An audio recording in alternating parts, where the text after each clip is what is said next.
Bismillahirrahmanirrahim. Assalamualaikum warahmatullahi wabarakatuh. Waalaikumsalam warahmatullahi wabarakatuh.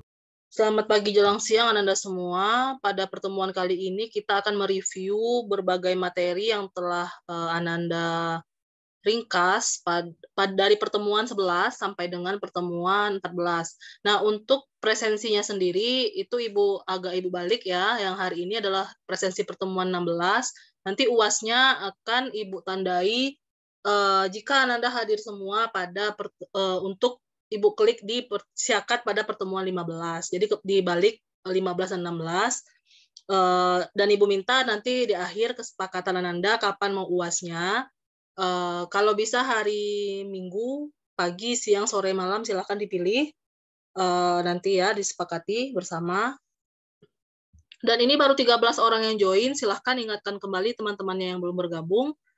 Kita akan mulai, karena banyak materi yang akan Ibu sampaikan pada hari ini, dan mudah-mudahan bisa selesai jam 12, paling lama jam 12.30, karena tadi kata Afrinda ada yang ujian jam 13.30 ya. Oke, kita mulai dari risiko dalam usaha. Nah, dalam menghadapi risiko dalam usaha ada berbagai perilaku pengusaha. Dan di sini si perilaku pengusaha ini kita dapat mengelompokkan atau mengkategorikan si pengusaha menjadi risk averter, risk netral, dan risk lover. Jadi untuk yang risk averter, pengusaha ini tidak mau menanggung risiko, jadi bermain aman. Biasanya para pengusaha yang berperilaku atau berkarakteristik seperti ini, mereka akan cenderung untuk sedikit saja mengeluarkan atau mencurahkan modal untuk mengamankan aset-aset mereka, sehingga mereka tidak berani istilahnya terjun ke hal-hal yang besar yang juga risikonya besar gitu. Jadi ini adalah pengusaha-pengusaha yang lebih cenderung untuk memilih bisnis atau tindakan-tindakan atau langkah-langkah bisnis yang aman gitu ya, yang tidak mengandung risiko. Hampir-hampir seperti itu ya. Kalaupun ada risikonya masih bisa mereka hadapi tanpa harus banyak berhutang seperti itu. Nah, kemudian ada lagi risk, maaf ya salah ketik, risk netral, yaitu pengusaha yang netral dengan adanya risiko. Kadang mereka mau ambil risiko, kadang enggak gitu. Jadi kadang main aman, kadang nekat gitu ya. Kemudian ada risk lover, itu adalah pengusaha yang berani mengambil risiko, dan bahkan kita melihatnya, wah ini bonek ya, maksudnya kok dia mau ambil risiko seperti itu, misalkan risiko dengan kerugian berupa baik itu material ataupun kerugian lain-lain. Jadi ini adalah orang-orang yang nekat gitu ya untuk risk lover ini. Malahan mereka sengaja mencari risiko-risiko agar lebih termotivasi dalam berbisnis. Jadi kalau nggak ada risikonya, mereka malah nggak tertantang. Seperti itulah risk lover ya. Selanjutnya ada pendekatan analisis risiko, pendekatan kualitatif, pendekatan berdasarkan penelitian subjektif dari pengambilan keputusan, pendekatan kuantitatif, perhitungan dengan nilai hasil yang diharapkan sebagai indikator probabilitas dari investasi, ukuran ragam atau varian, dan simpangan baku atau standar deviasi sebagai indikator risikonya. Dan elemen dalam analisis usaha atau bisnis itu sendiri, ini adalah pengetahuan dasar dalam berusaha ya, dalam menghitung tingkat ekonomis dalam suatu usaha. Itu biasanya akan muncul, terutama produksi ya, akan muncul yang namanya biaya produksi, penerimaan, keuntungan, kemudian RC rasio, BEP atau titik impas, break even point ya, kemudian efisiensi ekonomi. Dan ada yang namanya biaya produksi atau total cost, itu terdiri atas biaya tetap atau fixed cost, biaya yang dikeluarkan dengan jumlah tetap pada berbagai tingkat output. Kemudian biaya variabel atau variable cost, biaya yang dikeluarkan dengan jumlah berubah-ubah pada tingkat output. Dengan biaya variabel ini rumusnya TC sama dengan TFC plus TVC, dengan TC ini adalah total cost, TFC ini total fixed cost, dan TVS adalah total variable cost. Kemudian biaya tetap itu contohnya sewa tanah, gedung, pajak, penyusutan, bunga bank, dan lain-lain. Dan biaya variabel itu biasanya biaya tenaga kerja, pembelian pupuk, pestisida, dan lain-lain. Ini Ibu cepat-cepat nggak apa-apa ya, biar tersampaikan semua ya. Ya, Bu. Penerimaan atau revenue, penerimaan dari atas penerimaan kotor. Jadi kalau Anda berusaha, terus kemudian ada penerimaan, itu masih kotor ya, belum ada pengurangan. Jadi itu penerimaan kotor yang dihasilkan dari penjualan produksi dengan rumus TR sama dengan P kali Q, dengan TR adalah total revenue, P itu price atau harga, dan Q itu quantity atau jumlah produksi. Dan penerimaan bersih, revenue, itu adalah penerimaan hasil penjualan produksi setelah dikurangi biaya dengan total biaya. Dengan P sama dengan TR min TC. P tingkat pendapatan, TR total revenue, dan TC total cost. Selanjutnya tingkat kelayakan usaha. Wah, ini gelap ya.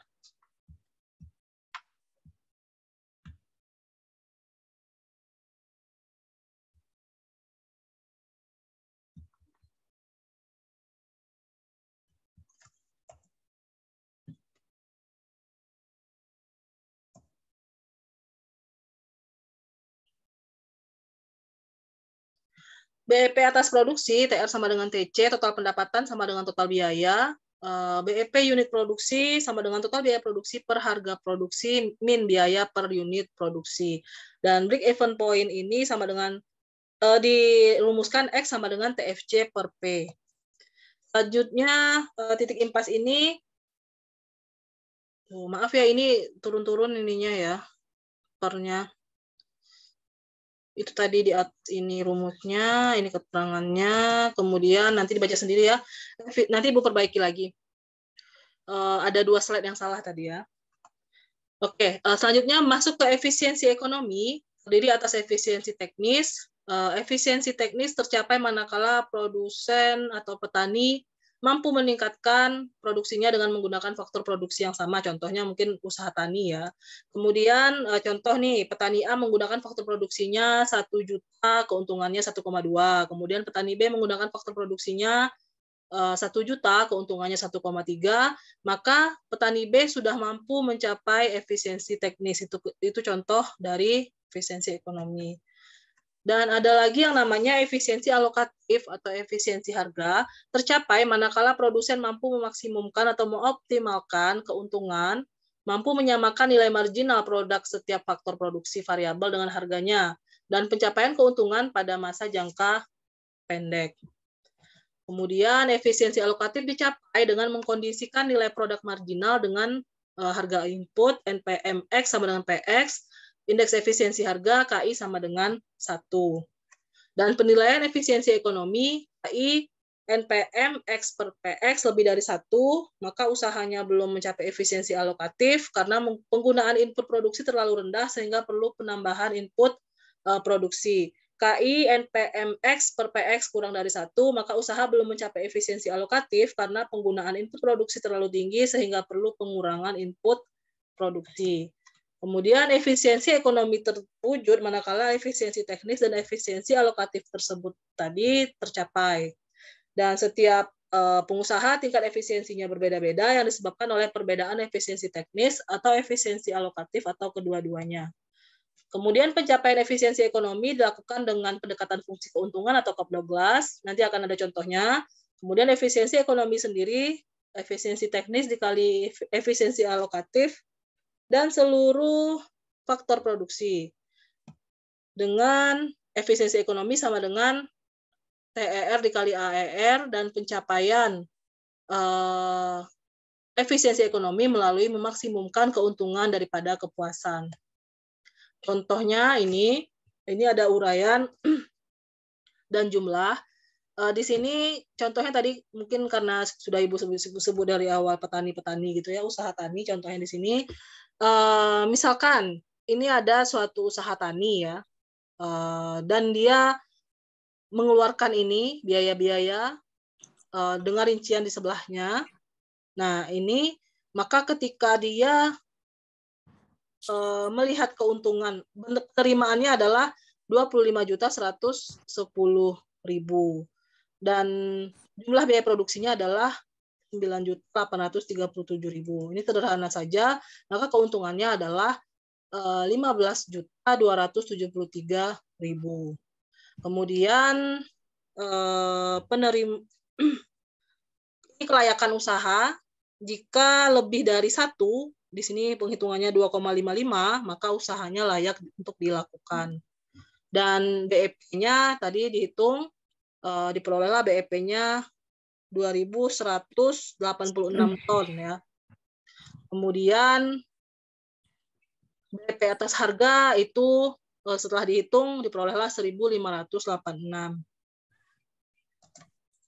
Macam-macam analisis usaha, itu ada analisis data sederhana. Jadi di sini Ananda akan muncul yang namanya penerapan ilmu matematika, yang sebenarnya matematika entrepreneurship ini lanjutan dari kewirausahaan, dan di sini Ananda menerapkan lebih lanjut keilmuan matematikanya untuk usaha. Jadi bisa berbagai macam usaha ya. Salah satu contohnya ya usaha tani misalnya gitu ya. Atau Ananda yang Ananda lakukan yaitu usaha di bidang kuliner seperti yang telah dilaksanakan itu pameran atau expo ya, sederhana aja, atau Ananda memasarkan produk-produk yang telah Ananda buat. Nah, itu sebetulnya perlu lanjutan penghitungan atau analisis agar Ananda bisa memberi kesimpulan bahwa bisnis tersebut tidak rugi dan bisnis tersebut minim risiko yang mungkin terjadi itu dapat Ananda atasi. Jadi di sini kita bisa melakukan berbagai analisis untuk penerapan ini supaya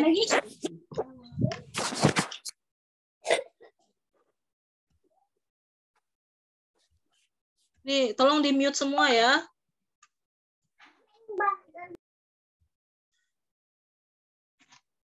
Ada analisis data sederhana, kemudian ada analisis biaya, penerimaan dan keuntungan, kemudian analisis linear programming, analisis efisiensi, analisis regresi, analisis finansial, analisis ekonomi, dan analisis anggaran parsial. Itulah yang sering kita gunakan dalam mengkalkulasi bisnis yang kita lakukan.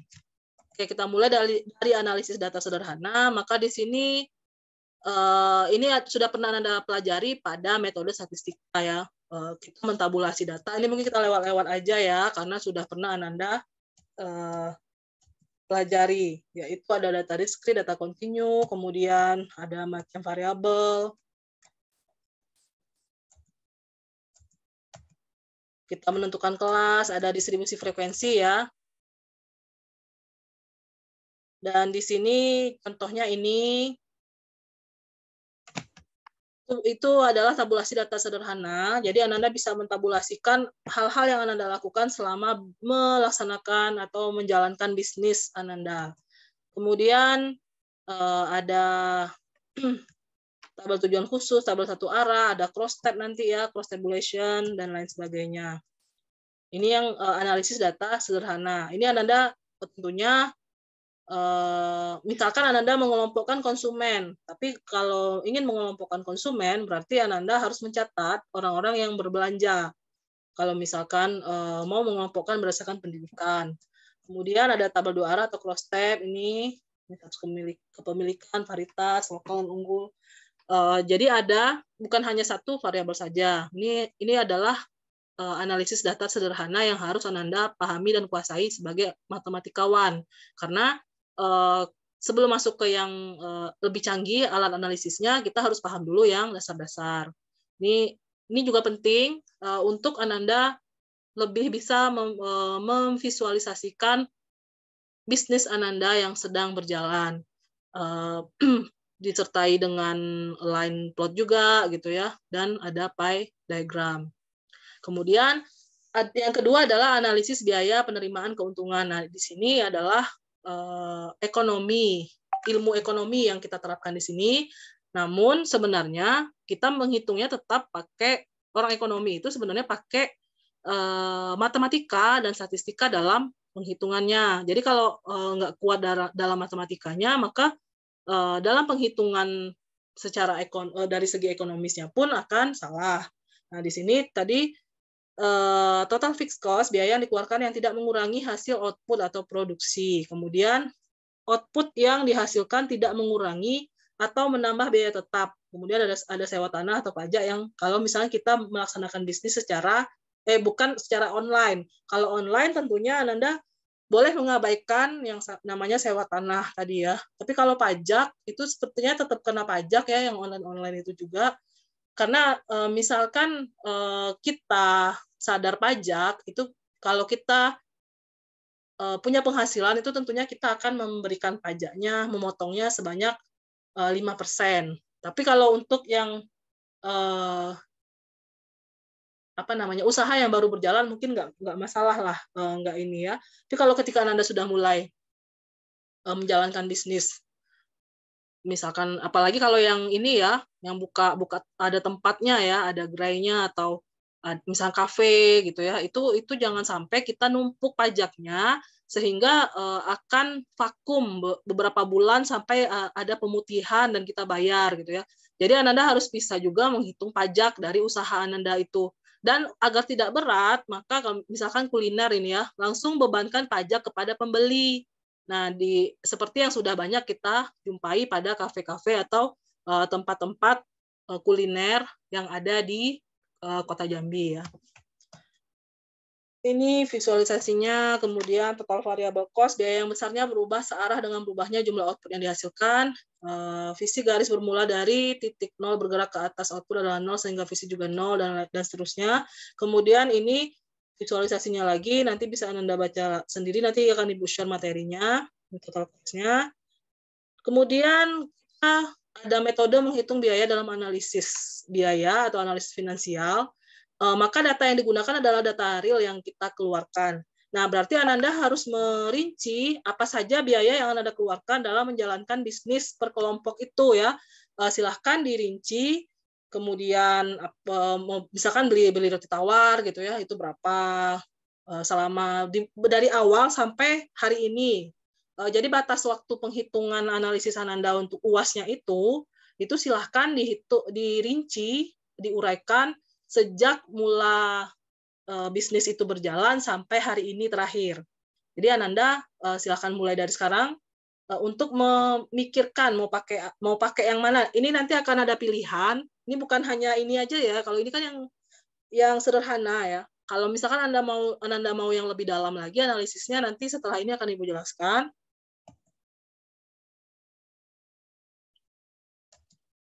Dan ini persamaan model analisis koefisien Gini atau Gini rasio. Kalau misalkan kalau Anda mau lebih canggih, itu bisa Anda bandingkan pendapatan setiap kelompok.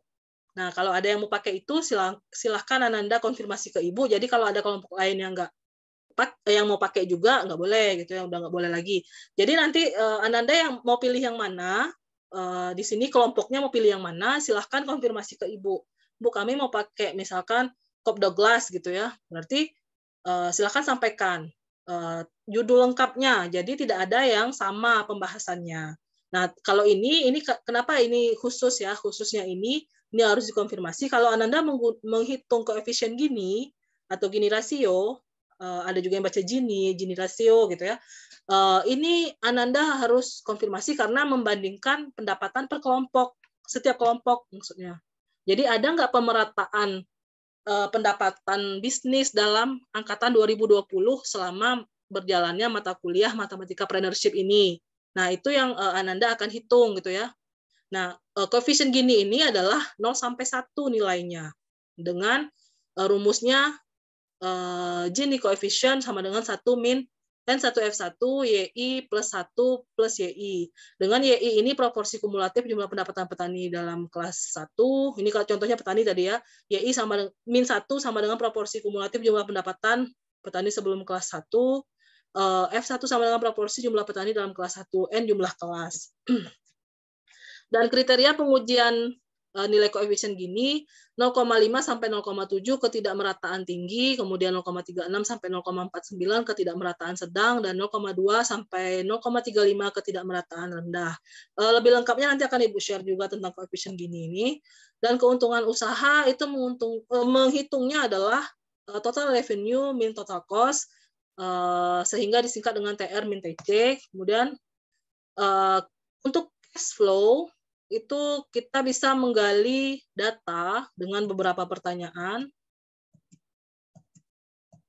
Seperti ini, pengenalan tempat, provinsi, kabupaten, kecamatan, dan seterusnya, keterangan pencacahan, luas panen dan produksi, ongkos dan pengeluaran, keterangan umum, tambahan yang berhubungan dengan biaya.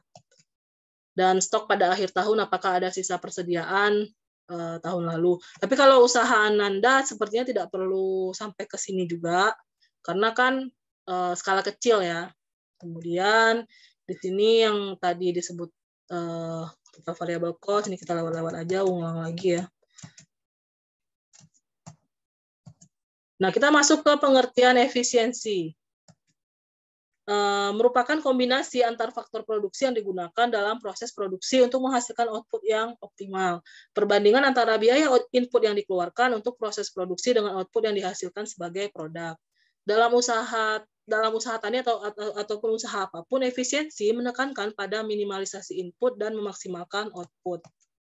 Dan efisiensi teknis dicapai ketika output yang dihasilkan lebih tinggi dibandingkan dengan jumlah dan jenis input yang sama. Di sini persamaan efisiensi teknis dengan elastisitas faktor produksi, EP sama dengan delta Y per Y, dibagi delta X per X. EP sama dengan delta YX per delta XY. EP sama dengan MPP per ATP. Di mana EP itu adalah elastisitas produksi, Y sama dengan hasil produksi, X sama dengan faktor produksi, delta Y perubahan produksi, delta X perubahan input, MPP marginal physical product, dan APP average physical product.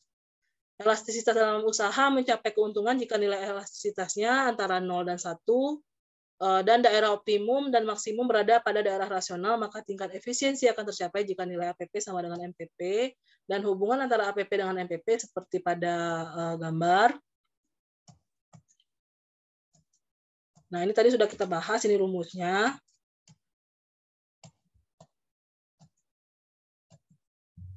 Ini lebih lengkapnya lagi. Silakan nanti dibaca dan dipahami sendiri. Dan di sini ada pendekatan ekonometrik, yaitu analisis regresi, di mana muncul beta ya, beta I, tadi di rumusnya. Ini, beta I sama dengan MPP kali 1 per APP.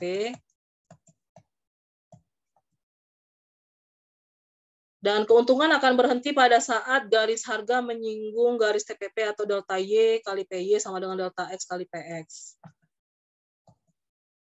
Ini ada definisinya, NPMXI sama dengan 1. NPMXI per PX sama dengan 1, artinya pada harga yang berlaku saat penelitian secara ekonomis penggunaan faktor produksi optimum atau efisien.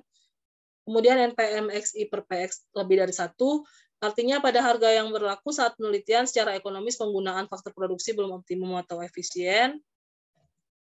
Jika NPMXI per PX itu kurang dari 1, artinya pada harga yang berlaku saat penelitian secara ekonomis penggunaan faktor produksi melebihi kondisi optimum atau tidak efisien.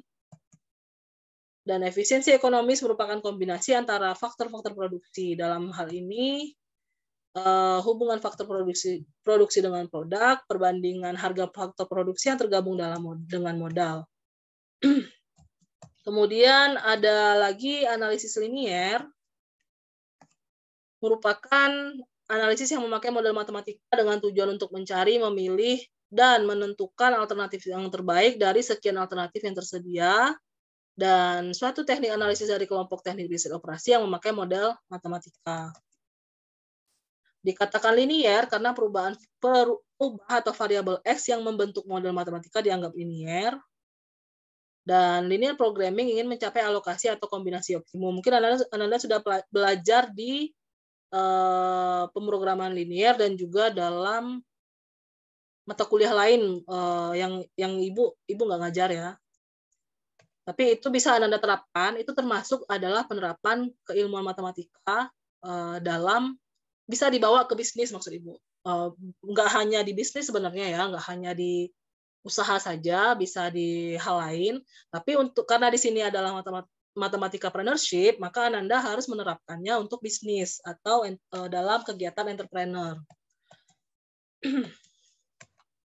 Alokasi optimum dilakukan dengan cara memaksimumkan laba dan meminimumkan faktor produksi, fungsi tujuan dengan syarat ikatan dengan bentuk ketidaksamaan linier. Syarat ikatannya, nah ini bisa dibaca juga ya, sudah dipelajari juga mungkin ya, di mata kuliah lain bagi yang ngambil ya, ada mata kuliah pilihan, pengendalian persediaan masuk nggak ada nggak ini ya, Ibu nggak ngajar. Jadi Ananda bisa baca-baca lagi beberapa materi pada mata kuliah lain yang dapat Ananda terapkan pada kegiatan bisnis Ananda. Nah, itu adalah sebenarnya tujuan utama dari mata kuliah Matematika Partnership ini ya. Dan di sini ada keterbatasan sumber daya, termasuk keterbatasan waktu. Mungkin Anda menjalankan bisnis itu sembari kuliah, sembari mengerjakan tugas, sembari UAS, sembari mengerjakan berbagai proyek dalam mata kuliah tertentu.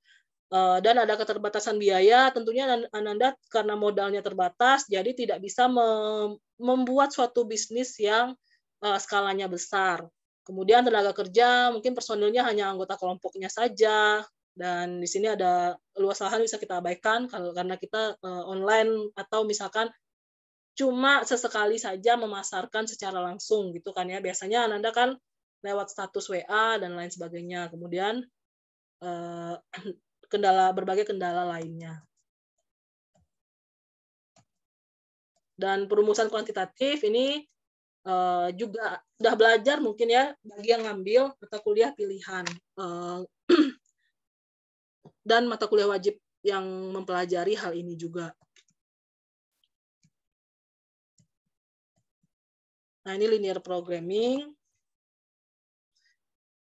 Yang ngambil linear programming ada berapa orang di kelas ini? Itu wajib ya, mata kuliah wajib ya. Pemrograman linear. Mungkin ada yang masih ingat materinya atau gimana? Ada berapa orang yang ngambil?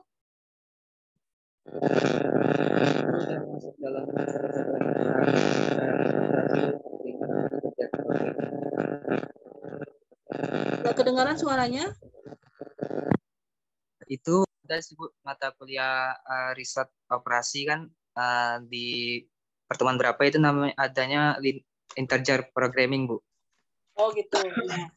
Nah, itu bisa Anda terapkan juga di sini ya. Tapi untuk bisnisnya, jadi boleh Anda terapkan metode-metode itu, simplex kah atau apa ya. Nah, ini kan lebih lanjut tentang linear programming juga. Kelebihannya mudah dilakukan apalagi dengan menggunakan komputer, dapat menggunakan banyak variabel, dan fungsi tujuan atau objektif fungsinya dapat difleksibelkan sesuai dengan data yang digunakan dan tujuan yang ingin dicapai. Dan metode yang digunakan tadi sudah disebutkan juga, ada primal dan dual ya.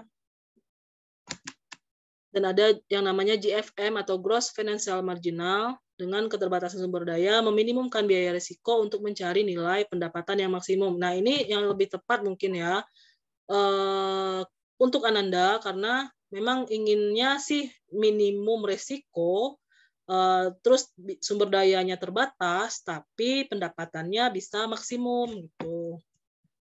Kemudian kasuistik, petani A memiliki lahan seluas 4 hektar dengan modal yang dimiliki sebesar 240 US dollar dan waktu tenaga kerja yang tersedia 120 jam per hektar per bulan. Petani A berharap memperoleh pendapatan maksimal dengan kombinasi cabang usaha tanaman jagung dan tanaman kapas.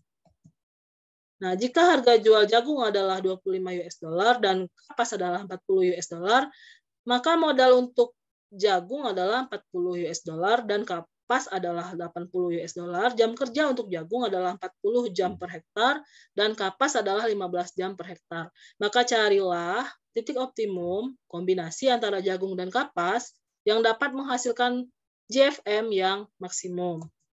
Penyelesaian. Fungsi tujuan. Petani berharap memperoleh pendapatan maksimum. Persamaannya, maksimum GFM sama dengan 25 maize plus 40 C atau cotton, itu kapas tadi, maize itu jagung. Perubahan sumber daya berupa sumber daya terbatas, lahan M plus C sama dengan 4. M plus C. C-nya mana tadi? Lahan. Modal 40M plus 80C sama dengan 240. M plus C itu kok jadi 4 ya? Lahan tadi ada ya? Disebutkan. Oh iya, 4 ya. 4 hektar.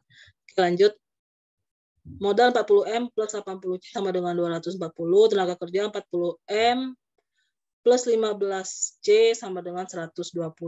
Ini kita tandai 1 yang di maksimum JFM ini, kemudian untuk lahan itu kita tandai 2, modal itu kita tandai 3, dan tenaga kerja 4 ya. Ketidaksamaannya seperti ini. Ini Anda mungkin lebih sudah paham yang ini ya. Ini kan simple. Karena yang akan dijelaskan selanjutnya itu akan lebih rumit. Maksimum JFM sama dengan 25M plus 40C, MC lebih dari sama dengan 0 GM dapat diperoleh maksimum bila ada usaha jagung dan kapas, kemudian M plus C kurang dari sama dengan 4 bila tanah untuk keduanya lebih dari 4 hektar, dan 40M plus 80C kurang dari sama dengan 240, dan 40M plus 15C kurang dari sama dengan 120. Ini dia visualisasinya. Kemudian penghitungan paling maksimumnya bisa kita hitung seperti ini.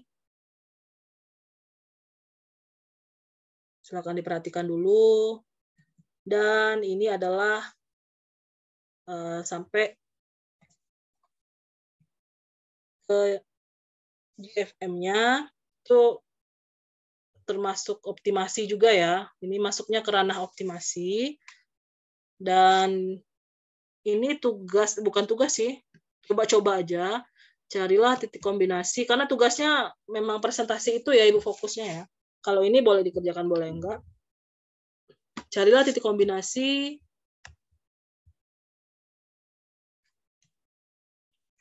yang dapat menghasilkan JFM maksimum dengan harga jual dan sumber daya tersedia sebagai berikut. Tanaman, sumber daya tersedia, kemudian harga jualnya, ada keterbatasan petani, dan di sini penyelesaiannya ini. Dan studi penelitian dengan memaksimumkan tujuan, ini seperti ini visualisasinya. Dengan CJ ini koefisien pengubah mengambil keputusan dalam fungsi tujuan, jumlah output produksi ke J optimum yang dicari, koefisien pengubah input produksi ke J dalam fungsi kendala ke-1, BI itu faktor produksi yang dimiliki perusahaan untuk fungsi kendala ke-1, dan Z adalah nilai skalar fungsi tujuan. Jadi ada CJ, XJ, AIJ, BI, dan Z. Untuk memperoleh koefisien pengubah pengambilan keputusan CI dalam fungsi tujuan diturunkan dari persamaan keuntungan, P sama dengan TR min TC, sudah disebutkan tadi sebelumnya, dengan P keuntungan yang dapat diperoleh dari usaha yang dikembangkan, yaitu keuntungan dari masing-masing komoditi pada setiap strata yang diambil, TR penerimaan, yaitu total penerimaan yang diperoleh dari penjualan hasil panen, atau hasil bisnis atau hasil usaha untuk masing-masing komoditi pada setiap strata yang diambil, TC total biaya yang dikeluarkan selama proses produksi. Dengan demikian, koefisien fungsi tujuan adalah CJ sama dengan TR min TC, atau P, dan bentuk fungsi tujuannya adalah usaha strata 1, 2, 3, dan 5. Kalau usaha tani, contohnya usaha tani campuran yang mengembangkan 3 jenis komoditi dalam 1 kali proses produksi. Kalau dalam kuliner berarti bisa campuran, misalkan Ananda ada misalkan membuka warung mie ya, kemudian ada atau kedai mie, kemudian ada minumannya juga tersedia, aneka minuman yang soft drink ataupun Ananda spesialisasi untuk kopi ya. Nah, itu juga bisa, itu namanya kan mix.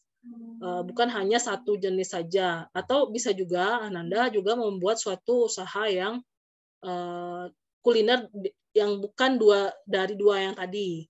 Tambahan lagi ada terobosan baru atau hal-hal yang menurut Ananda bisa meningkatkan keuntungan karena variasi dari usaha yang dilakukan. P maksimumnya adalah P1X1 plus P2X2 plus P3X3. X1 komoditi 1 dalam strata yang dianalisis, X2 komoditi 2 dalam strata yang dianalisis, dan X3 komoditi 3 dalam strata yang dianalisis. Kemudian ada yang namanya BSD atau biaya sumber daya domestik, digunakan untuk melihat apakah suatu komoditas yang dikembangkan melalui proyek tertentu memiliki keunggulan komparatif jika diimpor dari luar. Dan BSD ini dinilai dengan membandingkan konsep keunggulan sosial bersih. Ini bisa dilewat aja karena Ananda kan tidak ada impor ya. Ini rumusnya, bisa dibaca sendiri. Tapi ini nggak usah diterapkan di usahanya ya. Maksudnya kalaupun mau diterapkan nanti kalau usaha Ananda sudah besar.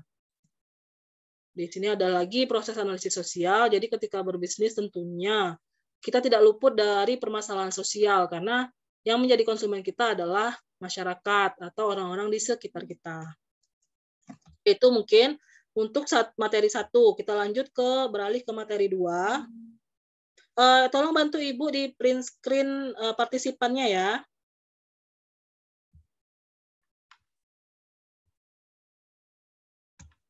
Kita masuk ke AHP.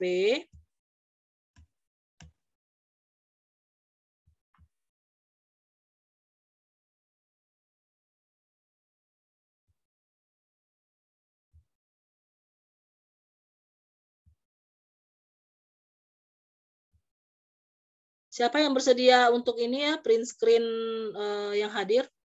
Jadi AHP atau Analytical Hierarchy Process itu merupakan salah satu sistem pendukung keputusan terutama yang sering digunakan oleh orang-orang ekonomi dan bisnis ya, atau orang pengusaha atau orang-orang yang sedang menjalankan suatu usaha.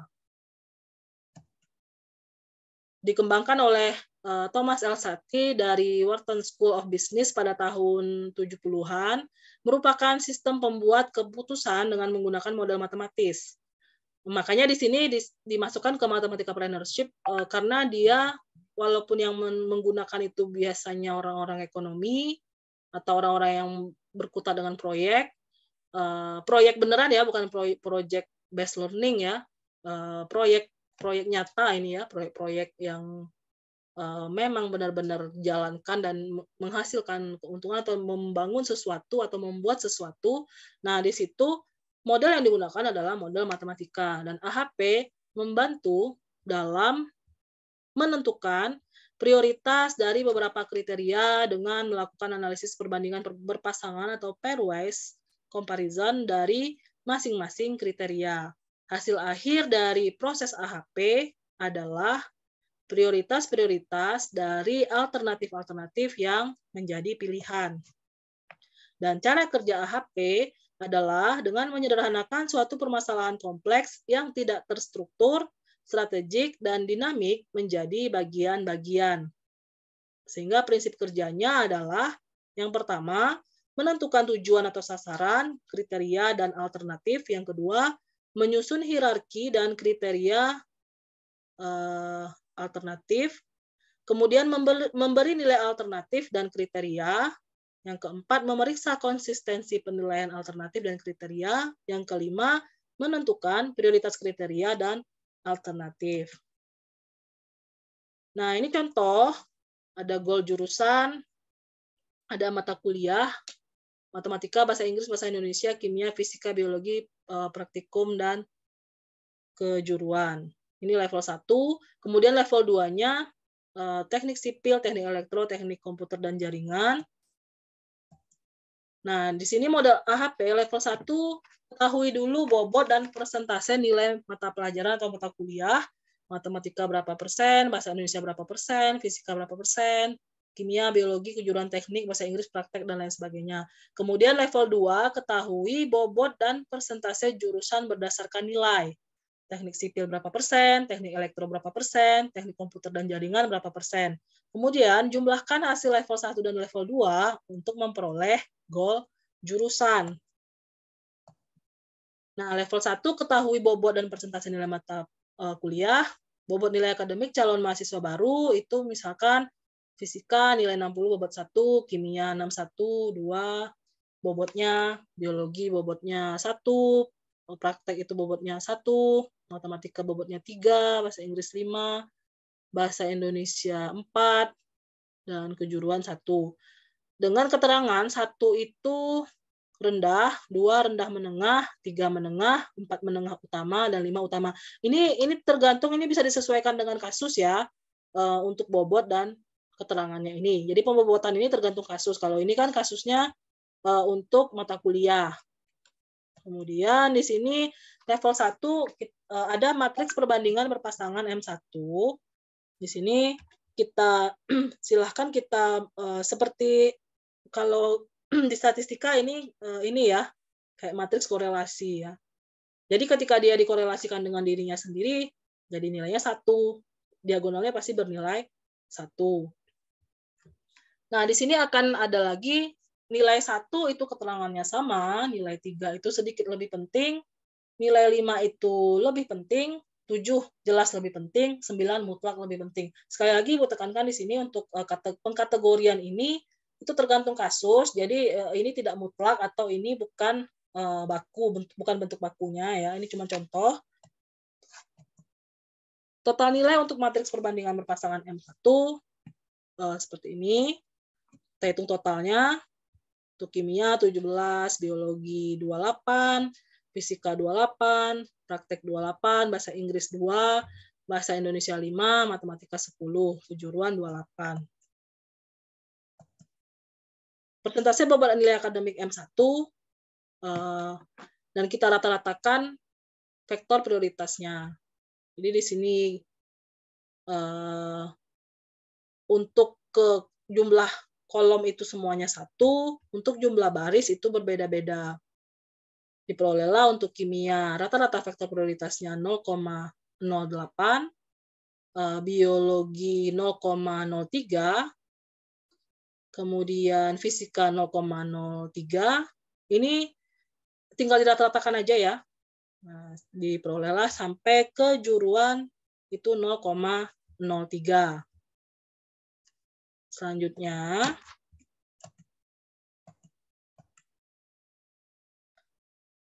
kimia 8%, biologi 3%, fisika 3%, praktek 3%, bahasa Inggris 41%, bahasa Indonesia 24%, matematika 14%, dan kejuruan teknik 3%. Kita lanjutkan uji konsistensi persentase M1.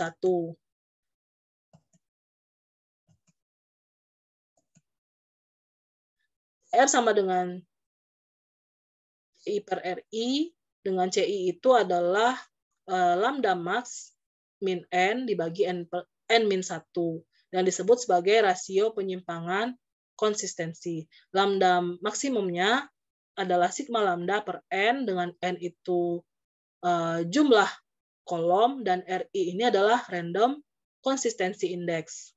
Di sini bisa kita lihat untuk dari tabel, berdasarkan tabel ini, maka CI-nya adalah lambda max atau rasio penyimpangan konsistensinya, rumusnya seperti di atas tadi disebutkan. Kita masukkan angkanya 8,34 min 8 per 8 min 1. Maka diperolehlah 0,34 per 7, 0,049. Dan RI untuk matriks sebanyak 8 sama dengan 1,41, CR-nya 0,049 per 1,41 sama dengan 0,034 atau 3,4%. Ini kan dihitung dari CI per RI. Nah, nilai CR-nya lebih kecil dari 10%, maka nilai rata-rata vektor prioritas pada tabel di atas dinyatakan valid dan dapat disimpulkan bahwa persentasenya dapat diterima. Kemudian tabel RI bisa kita buat seperti ini.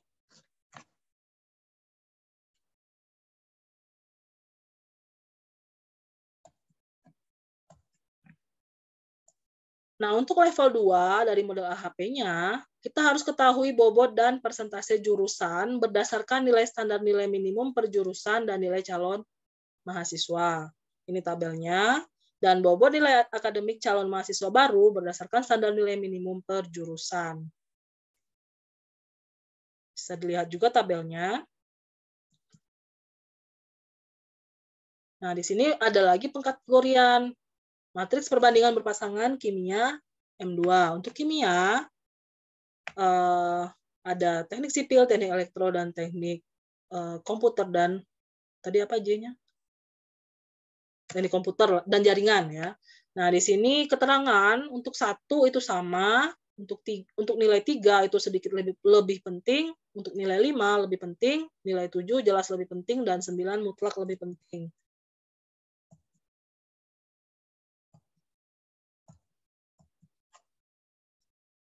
Sehingga diperolehlah hasil persentase pilihan jurusan berdasarkan nilai kimia adalah sipil 26%, elektro 11%, dan teknik komputer dan jaringan 63%. Kita lanjut uji konsistensinya. Seperti tadi. Hasil uji konsistensi M2 diperoleh 1% atau lebih kecil dari 10%, maka persentase tersebut dinyatakan valid dapat diterima. Persentase ini bisa diterima nih ya, bahwa yang tertinggi itu teknik komputer dan jaringan berdasarkan nilai kimia. Jadi pengambilan keputusan maksudnya nilai kimianya berapa, dia pilih yang mana gitu ya, ternyata malah lebih cenderung memilih teknik komputer dan jaringan, padahal nilai kimianya tinggi. Sebenarnya lebih nyambungnya justru ke sipil atau elektro ya, karena di situ ada lebih banyak aspek kimianya. Tapi ternyata yang dipilih malah teknik komputer dan jaringan. Kemudian level 2, dengan cara yang sama dilakukan perhitungan per jurusan untuk setiap nilai. Itu tadi kan cuma contoh yang kimia. Ya. Maaf sebelumnya, Bu. Ya. Saya boleh izin live nggak, Bu? Soalnya mau ke kampus, Bu. Ujiannya jam 13.30, Bu. Rumah saya jauh dari kampus, Bu. Perjalanannya 1 jam lebih, Bu. Iya, silakan, nggak apa-apa. Ini Ya, kan Ibu rekam, jadi bisa disimak saja nanti ya. Ya, Bu. Terima kasih, Bu. Saya izin live, Bu. Ya. Kita lanjutkan. Dengan cara yang sama dilakukan perhitungan per jurusan untuk setiap nilai, maka diperolehlah seperti tabel ini. Kemudian maka kita bisa membuat hasil perhitungan dengan model AHP tadi yang di atas itu masih kosong, bisa terisi semua nilai-nilainya. Goal jurusan pada Akademi Teknik Kupang, misalnya ini sebagai contoh ya, matematika 0,14, bahasa Inggris 0,41, bahasa Indonesia 0,24, praktek 0,03, dan seterusnya. Kemudian pilihannya ada di bawah, sipil berdasarkan matematika, elektro berdasarkan matematika, gitu ya. Tadi yang contoh itu kan kimia, sipil berdasarkan kimia 26%, dan seterusnya. Jadi di sini bisa kita lihat mata kuliah atau mata pelajaran apa yang mempengaruhi pemilihan atau minat pemilihan jurusan gitu ya. Jadi berdasarkan kalau ini kan berarti bukan bisnis, tapi kalau kita bawa ke bisnis, kita bisa bandingkan berbagai hal untuk mengambil keputusan tujuan tertentu. Apakah bisa ditangkap? Ini maksud dari AHP-nya, Ananda. Kalau belum, kita coba contoh lain. Nah, ini kan level 2-nya, dihitung total dan seterusnya. Bisa dibaca sendiri nanti. Kita coba contoh kasus lain.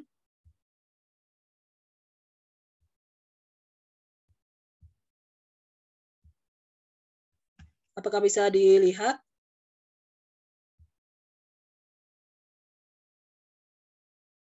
Bisa, Bu. Nah, ini pemilihan Customer Service Office terbaik dengan menggunakan metode analytical hierarchy process. Jadi, sudah agak mengarah ke bisnis kalau contoh yang tadi belum ya. Ini misalkan kita meneliti di BCA. BCA secara resmi berdiri pada tanggal 21 Februari 1957, bla bla bla, dan seterusnya. Nah, di sini ada kasus sehingga banyak nasabah menjadi panik lalu beramai-ramai menarik dana mereka. Akibatnya bank terpaksa meminta bantuan dari pemerintah Indonesia. Dan di sini adalah bagaimana menentukan pilihan Customer Service Officer terbaik dengan menggunakan metode AHP dan seberapa akurat penerapan metode analitik AHP ini terhadap pemilihan Customer Service Officer terbaik di PT Bank BCA Persero Tbk ya. Di sini maksud dan tujuannya berdasarkan rumusan masalah bisa dibaca. Dan struktur hierarki yang dirumuskan. Jadi kalau AHP berarti harus merumuskan struktur hierarki di awal. Customer Service Officer terbaik berdasarkan prestasi kerjanya, disiplin, tanggung jawab, product knowledge, dan loyalitas. Nah, di sini ada 3, Nova Elisa, Andini, dan Patricia. Penghitungannya adalah seperti kalau tadi itu contohnya mata pelajaran dan goal jurusan. Nah, di sini perbandingan kolom matriks berdasarkan kriteria utama dari pemilihan officer terbaik tadi ya. Prestasi kerja, disiplin, tanggung jawab, pengetahuan atau knowledge, dan loyalitasnya. Seperti yang tadi juga, maka diagonalnya bernilai 1 semuanya. Dan normalisasi kriteria utama itu dapat dilihat pada tabel ini. Nilai-nilainya, dan kita hitung rata-ratanya pada kolom terakhir. Selanjutnya, nilai rata-rata kriteria utama dengan eigenvektornya bernilai 1. Lanjut, hasil rata-rata dari rata-rata vektor eigen kriteria utama dapat kita lihat bahwa kriteria tanggung jawab memiliki prioritas tertinggi dengan bobot 0,3 dan kriteria prestasi kerja memiliki prioritas kedua dengan bobot 0,29. Kriteria disiplin memiliki prioritas ketiga dengan bobot 0,25. Kriteria product knowledge memiliki prioritas keempat dengan bobot 0,1 dan loyalitas memiliki prioritas terendah dengan bobot 0,06. Jadi urutan kriteria untuk pemilihan CSO terbaik adalah tanggung jawab, prestasi kerja, disiplin, product knowledge, dan loyalitas.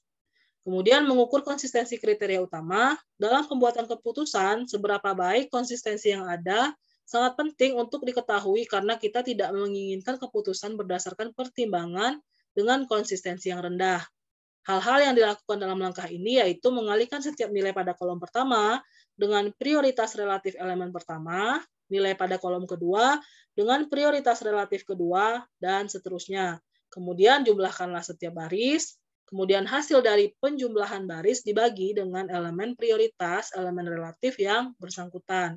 Selanjutnya jumlahkan hasil bagi di atas dengan banyaknya elemen yang ada, hasilnya disebut sebagai lambda maksimal.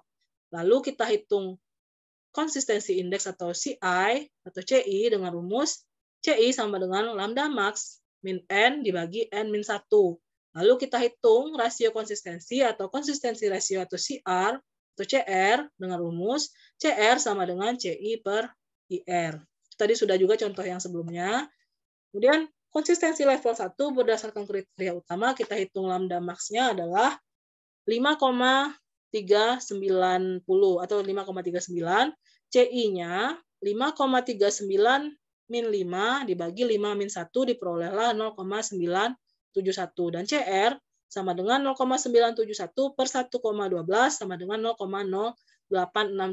Karena nilai CR-nya atau CR-nya itu kurang dari 0,1, kurang dari 10%, maka dapat diterima artinya matriks perbandingan berpasangan level 1 berdasarkan kriteria utama telah diisi dengan pertimbangan-pertimbangan yang konsisten dan vektor eigen yang dihasilkan dapat diandalkan.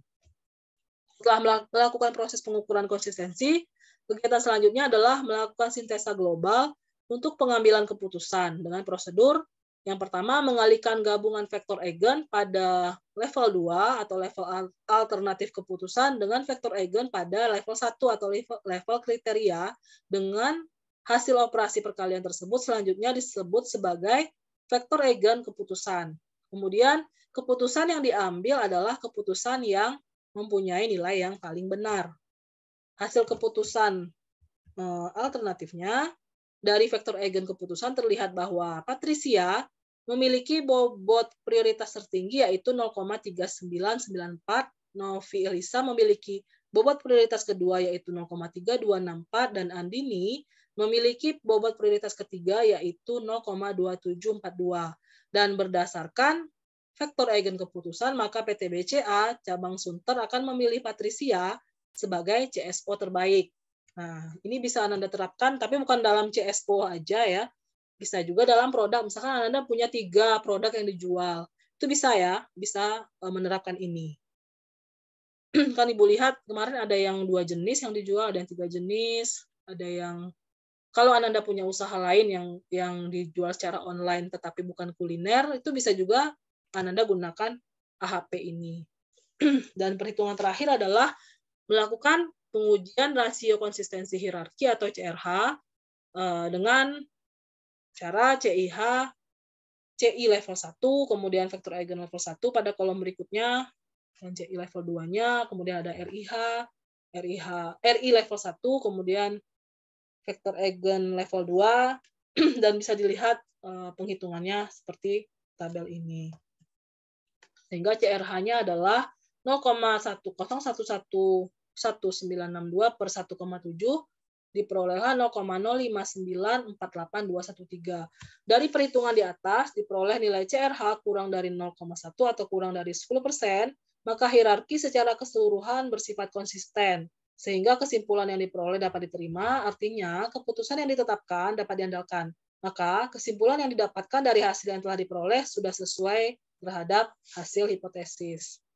Kesimpulan dan sarannya, aplikasi sistem pendukung keputusan yang dibangun dengan menggunakan metode AHP dapat membantu atau mempercepat para manajer atau HRD untuk menentukan CSO terbaik, yaitu dengan beberapa tahapan decomposition, comparative judgment, synthesis of priority, dan logical consistency. Jadi, kalau seandainya Ananda mau memilih, misalkan mau membeli roti tawar merek apa, misalkan kemarin kan ada yang produknya roti tawar ya, roti tawar merek apa, itu bisa juga menggunakan ini. Jadi pengambilan keputusan berdasarkan perbandingan antara beberapa brand atau merek. Jadi Ananda bisa dari segi harganya juga, dari segi kualitasnya gitu ya, kalau roti tawar itu bisa jadi daya tahannya juga ya. Kita lihat expire-nya, kadang-kadang ada produk yang expire-nya itu cepat ya, tapi sebenarnya itu yang bagus karena berarti dia nggak banyak menggunakan pengawet. Nah, tapi tergantung Ananda perspektifnya dari mana nih, mau dari hargakah, mau dari memperhatikan kesehatan konsumen yang akan membeli, atau pertimbangan lain gitu. Jadi ini bisa untuk itu ya, pemilihan bahan baku, untuk pemilihan mitra gitu diterapkan. Misalkan Ananda mau menjalankan bisnis orang lain nih, jadi orang yang buat, kita yang jual gitu kan. Nah, itu juga bisa menggunakan AHP ini. Ananda pilih, misalkan karena misalkan keterbatasan waktu dan personil untuk memasarkan atau marketernya, maka Ananda harus mengambil keputusan nih. Ada 3 yang menawarkan bisnisnya untuk dibantu dipasarkan. Misalkan keripik cabai, 1. Terus yang kedua ada yang menawarkan juga, tolong bantu dong pasarkan sop buah, apa namanya tuh? Apa sih kemarin tuh yang dijual kelompoknya Putri Sia? Salad nggak? Salad, nah ya salad buah, terus keripik cabai, keripik pedas ya, keripik pedas, salad buah, sama satu lagi misalkan ada yang menawarkan bisnisnya, tapi mungkin Putri Sia bikin sendiri ya. Ini contoh aja, contoh ada yang menawarkan memasarkan apa ya? Contoh lainnya ya. Satu lagi yang sering ditawar-tawarin gitu.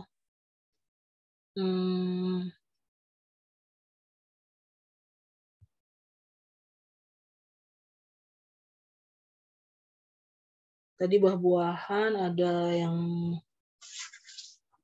apa yang biasanya ditawarkan gitu ya?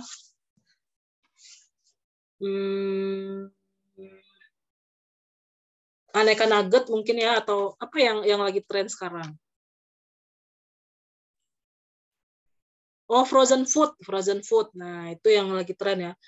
Atau kalau frozen food itu kan ada banyak, bisa jadi dimsum, terus bisa jadi ada risoles sekarang ya. Terus kemudian ada bakpao, ada apa lagi? Yang di-frozen-kan ya, di-frozen-kan. Jadi, nah Ananda pilih nih, kalau dari 3 itu Ananda mau pilih yang mana untuk dijalankan karena waktu Ananda terbatas. Jadi nggak mungkin tiga-tiganya dijalankan. Gunakanlah AHP dari segi keuntungannya, dari segi daya tahan produk, dari segi minat dari masyarakat misalkan gitu. Jadi berbagai kriteria Ananda tetapkan dulu untuk bisa memudahkan Ananda memilih ya dan memberikan bobot untuk analisis secara pakai AHP ini. Nah, apakah bisa tertangkap maksud dari si AHP ini, Ananda?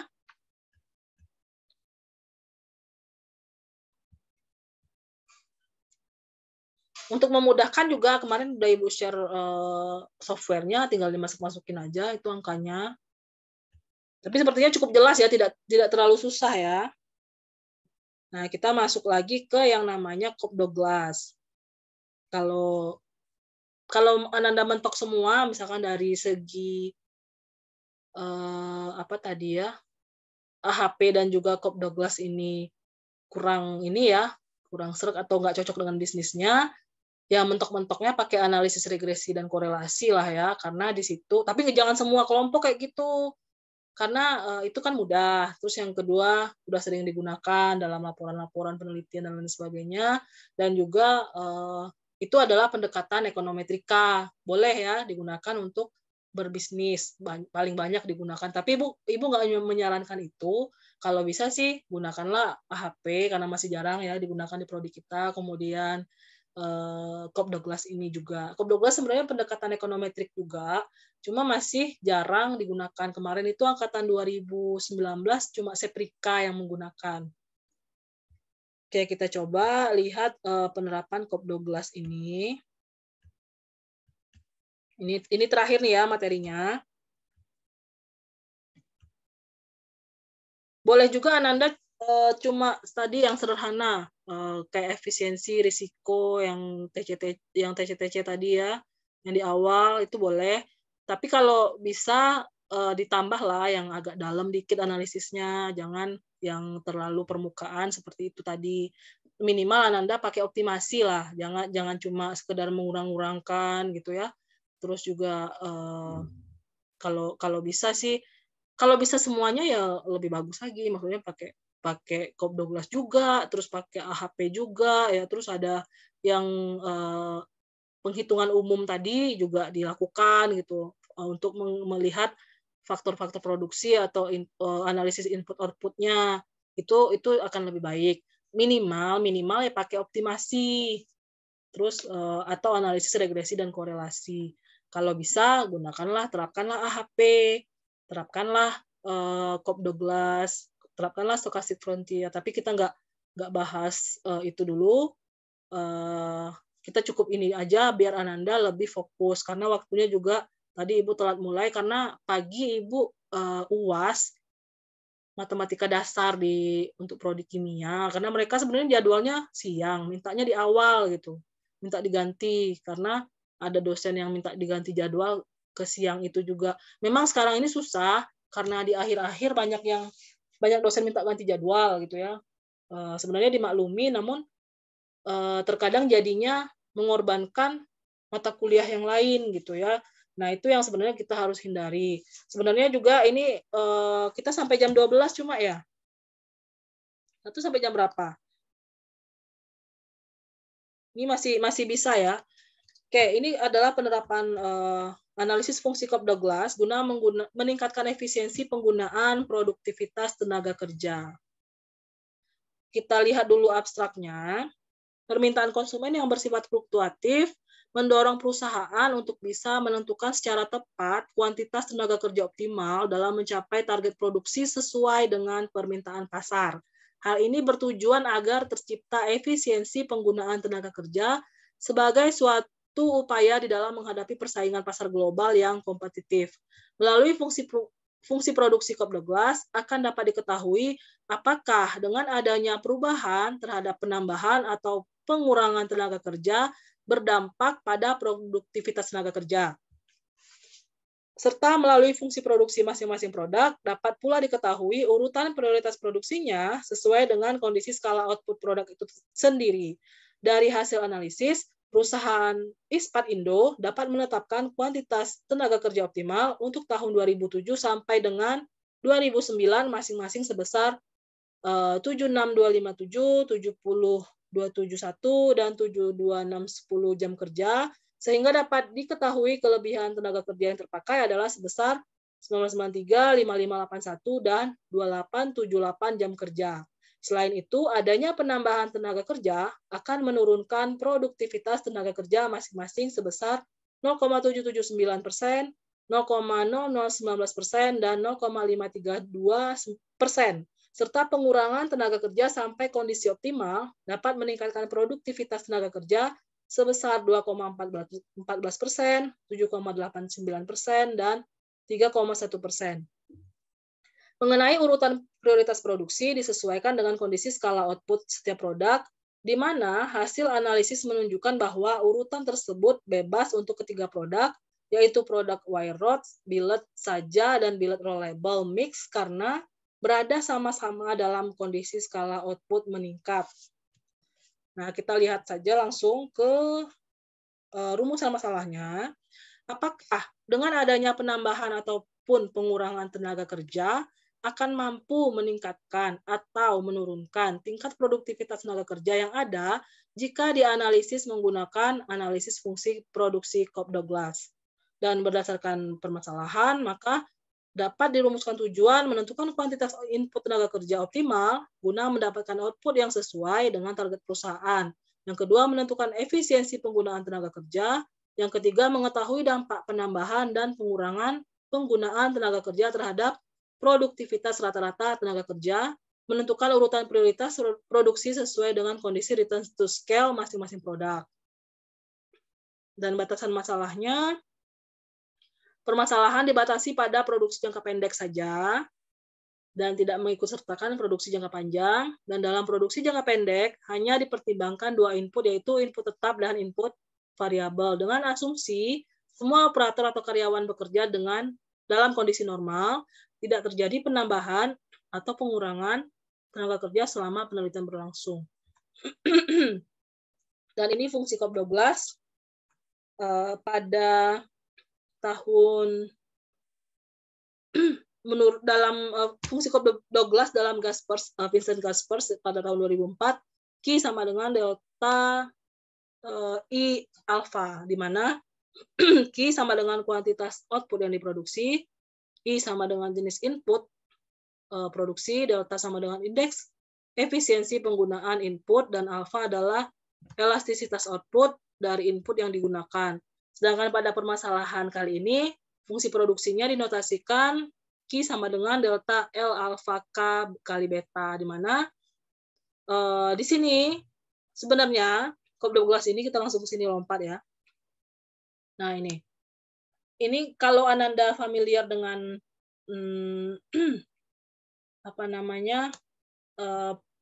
regresi, akan paham bahwa sebenarnya Cobb-Douglas ini adalah persamaan regresi yang dilearn-kan ya. Jadi, bentar, Ibu izin minum dulu ya.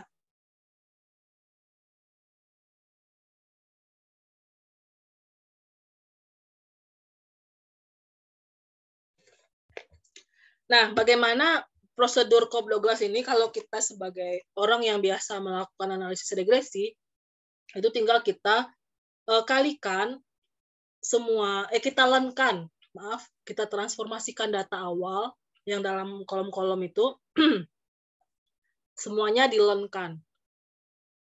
Y, kan ada Y, X1, X2, dan seterusnya sampai misalkan X8 gitu ya. Maka kan kita punya 9 kolom. 1 kolom Y, 8 kolom X. Nah, semua datanya kita learn-kan. Itu prinsip dari Cobb-Douglas. Nah, di sini kita langsung lompat ke akhirnya.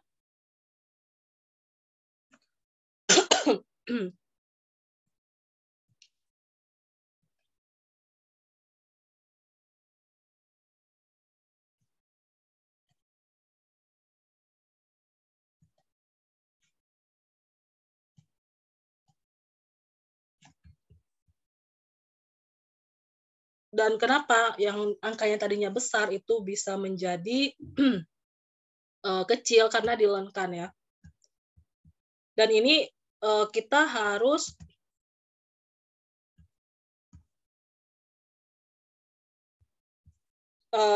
misalkan datanya data keuangan itu akan sangat disarankan menggunakan Cobbloglass ini karena dia bisa, ini contoh punya Seprika ya,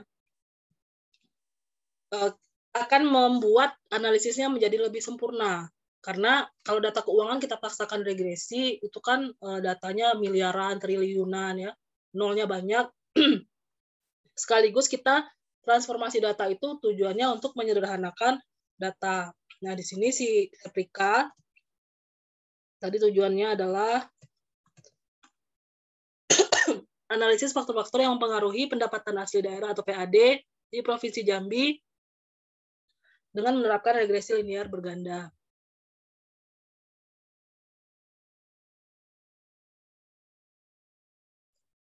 Apa perbedaan analisis Seprika ini dengan yang analisis regresi linear berganda yang biasa? Nah, di sini adalah dari learn yang digunakan pada persamaan ya.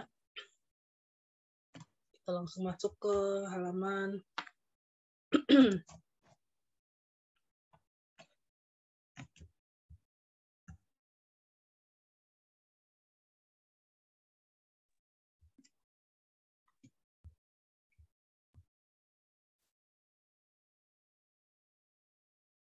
ini uji asumsinya. Tetap harus dilakukan ya.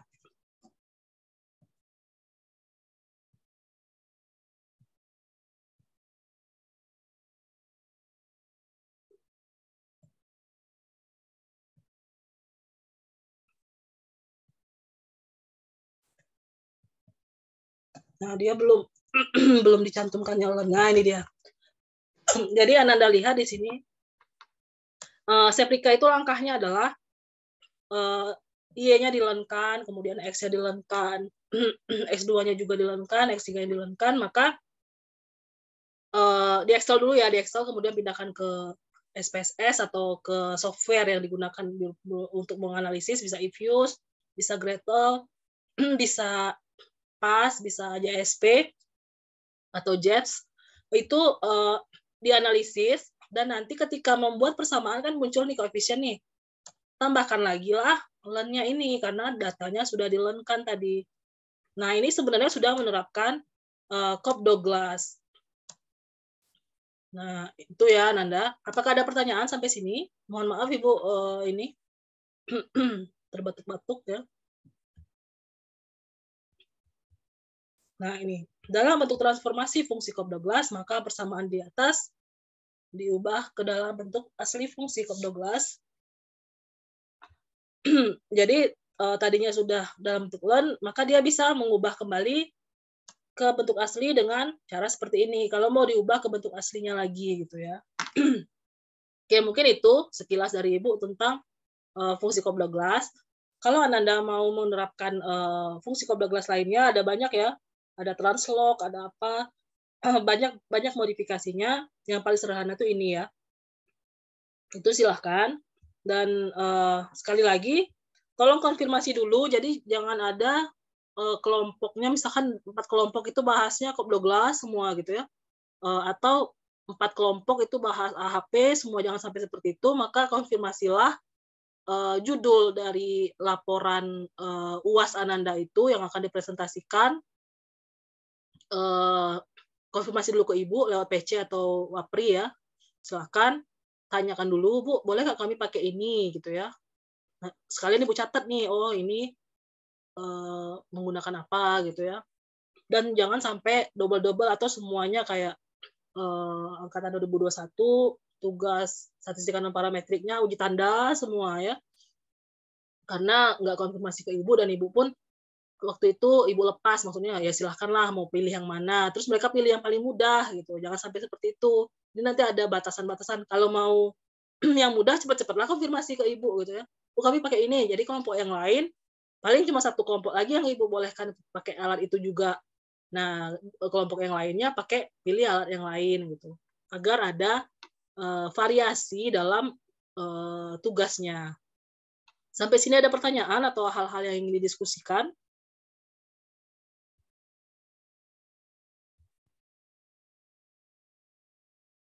Ada? Ibu, berarti untuk yang UAS-nya itu tuh analisis menggunakan yang tadi Ibu jelaskan Ibu ya? Maksudnya tidak ditambah mengenai misal logbook-nya dan laporan keuangannya itu Oh, enggak Bu ya?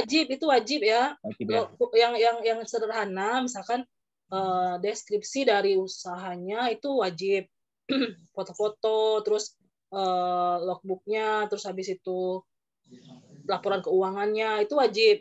Nah, Oh, berarti yang analisis ini tambahan untuk ini Bu ya, untuk presentasi Bu ya? yang ini analisis utama. Jadi tugas utama dari Ibu penerapan dari berbagai alat analisis untuk bisnis gitu dalam bisa jadi analisis risiko gitu kan. Nah, untuk yang itu kan semuanya wajib nih. Jatuhnya gambaran umum bisnis yang dijalankan gitu kan. Nah, sampaikanlah masalah keuangannya. Apakah rugi, apakah untung, atau kendala-kendalanya apa gitu ya. Catatan dari hari ke hari, apakah ada hari yang memang tidak dijalankan karena kendala apa misalkan gitu ya. Maksudnya tidak berjalan, atau per minggu juga nggak apa-apa biar nggak terlalu ini ya, karena kalau harian pasti ada hari yang nggak jualan gitu kan. Per minggu analisisnya atau evaluasinya boleh. Nah, setelah itu lanjutkanlah mau pakai apa? AHP kah, mau pakai Cobb Douglas kah, mau pakai tadi optimasi gitu ya, atau analisis regresi dan korelasi. Kalau sudah paham yang stochastic frontier juga nggak apa-apa, walaupun Ibu belum jelaskan ya, yang itu belum Ibu jelaskan. Tapi kalau ada yang bisa menggunakan itu tanpa penjelasan, hanya dengan membaca referensi yang Ibu berikan di LMS, itu silakan, boleh, gitu ya. Akan ada nilai plus tentunya ya, yang seperti itu. Ada pertanyaan lagi?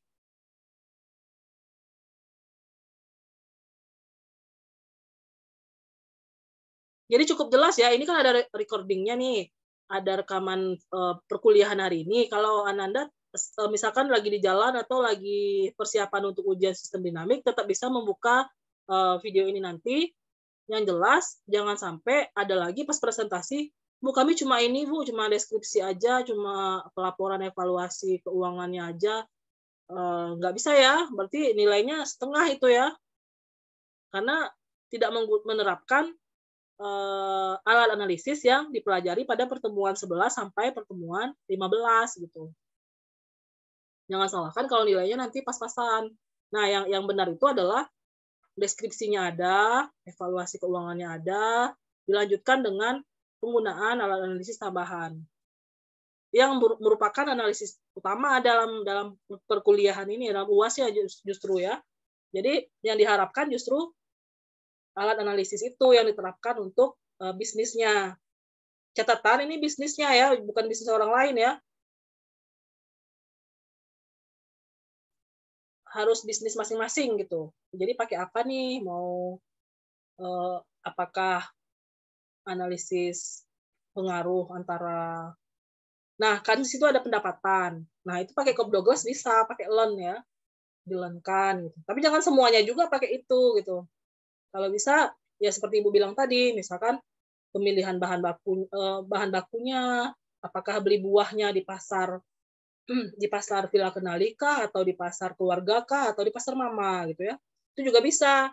Ananda perhitungkanlah, atau Ananda ada misalnya ke mall nih, belinya di mall. Nah, mall mana dibandingkanlah gitu ya. Apakah di Jamtos, mau beli di WTC atau di Transmart. Nah, itu juga bisa. Kan banyak ya. Nah, itulah dituntut kreativitas dari tiap kelompok agar Ananda bisa menerapkan yang namanya berbagai alat analisis atau yang sesuai dengan keilmuan matematika di dalam bisnis atau kegiatan entrepreneurship yang Ananda lakukan. Jadi bukan hanya sekedar berjualan saja gitu, terus dapat untung, terus dikalkulasi rugi atau enggak gitu ya. Namun bisa lebih jauh dari itu, apalagi nanti kalau sekarang kan memang diterapkan ke bisnis kecil-kecilan. Kita kan nggak tahu ke depannya. Bisa jadi Ananda punya bisnis yang lebih besar dan bisa menerapkan apa-apa yang dipelajari di prodi matematika ini untuk diterapkan meningkatkan keuntungan pada bisnisnya. Tuh. Ada pertanyaan lagi, Ananda? Atau hal-hal yang ingin disampaikan?